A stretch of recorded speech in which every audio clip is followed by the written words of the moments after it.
নমস্কাৰ। যাদুকৰ বিক্ৰমে যোৱা 2016 চনৰ নিৰ্বাচন, 2019 চনৰ নিৰ্বাচন আৰু 2021 চনৰ নিৰ্বাচনত মেজিকেল কিছুমান প্ৰেডিকশ্যন কৰিছিল। তেওঁ বক্সত এটা ৰিজাল্ট ভৰাই থয় আৰু যেতিয়া ফলাফল ঘোষণা হয় তাৰ পিছত সেই বক্সটো উলিয়াই মিলাই চায়। আৰু এই তিনিওবাৰ 2016, 19 আৰু 2021 তিনিওবাৰতে তেওঁ 100% তেওঁ শুদ্ধ বুলি প্ৰমাণিত হৈছে।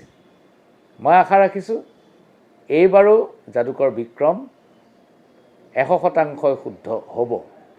কাৰণ ইয়াৰ যিটো প্ৰচেছ, ইয়াৰ যিটো প্ৰক্ৰিয়া, এইটো কেৱল মেজিকেল নহয়। একচুৱেলি এইটো সম্পূৰ্ণ জৰীপৰ ভিত্তিত ঠায়ে ঠায়ে গৈ সম্পূৰ্ণ জৰীপৰ ভিত্তিত কৰা হয় আৰু ইয়াত মানুহৰ মনস্তত্ত্ব অধ্যয়ন কৰা হয়, ভোটাৰৰ মনস্তত্ত্ব অধ্যয়ন কৰা হয়, তেওঁলোকৰ বডি লেংগুৱেজ, তেওঁলোকৰ কথা কোৱাৰ ধৰণ ইত্যাদি অধ্যয়ন কৰা হয়। যাদুকৰ বিক্ৰমৰ এইবাৰ 100% শুদ্ধ হোৱাটো মই ভাবোঁ যে এই দাবী সফল হ'ব। কাৰণ এইবাৰৰ নিৰ্বাচন ঘোষণাৰ পূৰ্বে যিখন চিনেৰিঅ' আছিল, ইয়াৰ পৰৱৰ্তী চিনেৰিঅ'টো সম্পূৰ্ণ বেলেগ হৈ গ'ল।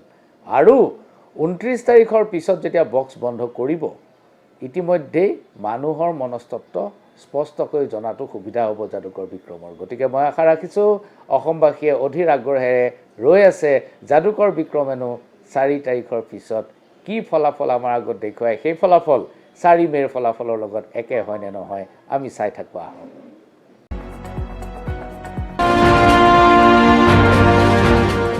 ব্ৰেকিং নিউজ দিব বিচাৰিছোঁ। ফুলখাৰী ইতিমধ্যে বিক্ৰমৰ যাদুৰ বাকচ মুকলি হ'ল। বিক্ৰমৰ নিৰ্বাচনী অংক আৰু আখৰে আখৰে মিলিল পূৰ্বানুমান। আখৰে আখৰে মিলিছে। মই পুনৰ জনাইছোঁ, সেই পূৰ্বানুমান আখৰে আখৰে মিলিছে।